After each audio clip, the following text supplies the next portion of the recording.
Hi guys, my name is Kevin Wynn and this is my final project for my Intermediate Embedded Systems class here at UCR, and I'm going to show you guys how I made my project and maybe you guys can make it at home too. So I'll show you the hardware first. So I use two Atmega 1284 microcontrollers. You can basically use any microcontroller you want, and you can use these same exact ones, and you can even get away with using one. You see there are not a lot of connections, but I split it up into two just to make things a little easier on the software side. I have a joystick here, a two-axis joystick to be exact. I have three buttons, a photoresistor, a piezo buzzer, and five of these servo motors. I'll put a link to all of these parts in the description below, and I'll probably put a link to Amazon too, so you guys can find it and buy it if you'd like. So we can go ahead and get started. So this particular joystick, and I think for all joysticks you should calibrate your code to it. So these read in to the microcontroller an ADC value, and each one is different because I'm assuming these are pretty cheap. So they're not all the same. For this particular one, I believe it read in a value of maybe 509 or 510. And so for the joystick, if the value read in is less than 509, meaning it is in the left position, then these eyes here would turn left. And if it was in the right, more than 509, then these eyes here would turn right. So with that said, you do want to calibrate this to make sure that nothing weird goes on, no unexpected behavior, because that's incredibly important to make these eyes move. And next up, I have two Easter eggs. Well, to start, these eyeballs are made from ping pong balls. They're pretty standard, pretty easy to draw on, pretty easy to attach. And then what's easy to go over them are eyelids made out of Easter egg shells. These are the circular portion. Usually Easter egg shells are more oval. This is the circular side, and it slides over these ping pong balls pretty well. The reason why I couldn't put them on the actual face was because I measured incorrectly and I was not able to have space. But basically these are eyelids and they blink every 4 seconds. Every 4 seconds they just rotate in and rotate out to simulate blinking. On top of that, this photoresistor here detects light. So if there is less light, then these eyelids should close until it detects light again, and then it will continue to blink every 4 seconds. On top of that, these buttons here, control this buzzer and the mouth. So this button emits a tone here and opens the mouth at the same time, so it's synchronous. Along with these two buttons here, these two control two songs that are emitted from this buzzer and synchronizes with this mouth.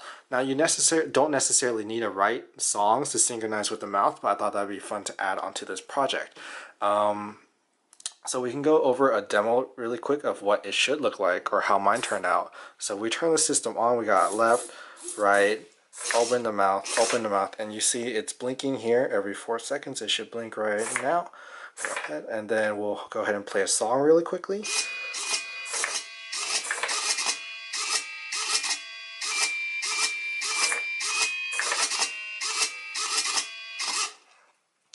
So there you go, that's how the project would work. Now how I mounted everything, I'll go over that in a second too. I use these Velcro bits that I bought from Target. I'll add that into the description as well.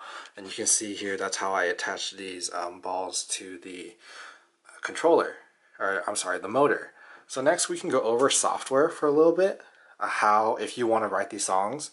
So for the songs, I basically defined a bunch of frequencies to read into. This first array here is an array of basically the notes. So we have A3 and then 0 because there's no note, A30, A30, so on. So this song is about 20 notes. This is a song you just heard. And then this second array here is an array of time. So this denotes how long each corresponding note is played for. So A3 will be played for 10 counts. And this depends on your clock cycle as well. And then for this weight array here, you see it's all ones because this separates each note, because you don't want to play all the frequencies at once or else it'll be one long slur, and you want one long frequency that's basically just kind of changing pitches, whereas you want each distinct frequency, each distinct note to be played, and that's how the song sounds a little smoother and it sounds a little better. So that's how you would get away with the song. And like I said, all this other stuff, the buzzer, buttons, photoresistor, joystick, that stuff is pretty standard. You can use that with pretty much any microcontroller. And then I'll go over how I actually constructed the face and all the other stuff too. So to make the face, I first started with a large piece of foam construction board, and I just cut it up into pieces.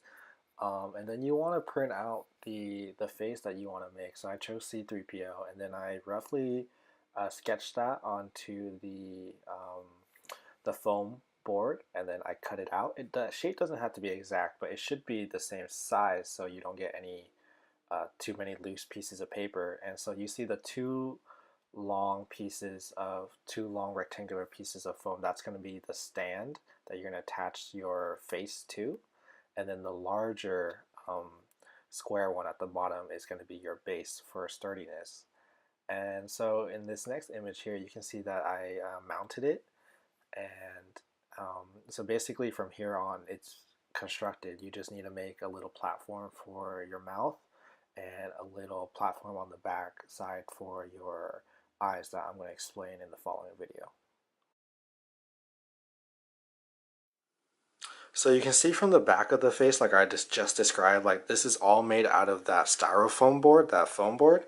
I chose foam, like I said, because it's incredibly lightweight, but still sturdy, and it's lightweight enough where I can still pick it up, and it's not too reliant on anything, and it glues relatively easy.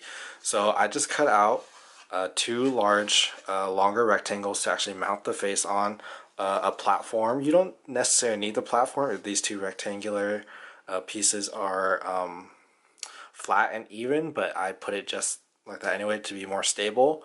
And in order to mount the mouth more evenly in the middle, I needed to add an extra one, but I'm not really good with arts and crafts, so I had to kind of improvise.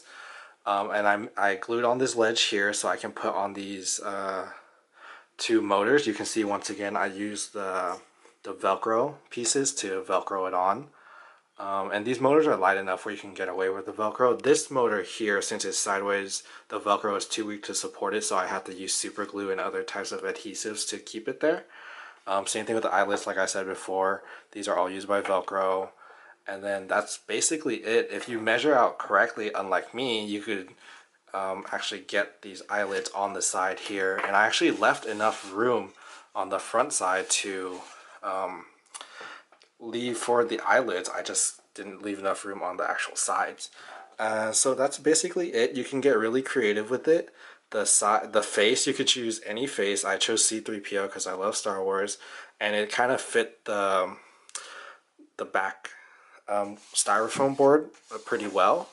But like one tip that I have is the back styrofoam board doesn't have to be perfect. You see here the edges are pretty jagged, and this doesn't line up perfectly with the piece of paper that's glued to the front side, but that's okay because they don't see the back side, they only see the front side, and from the front side you can't really tell that the styrofoam is jagged, or you know, the styrofoam board doesn't exactly match the mask that's on here.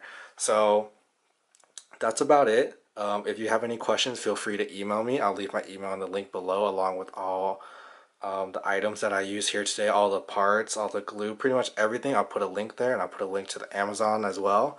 And I hope you have fun making this, and I hope you do well. Thanks.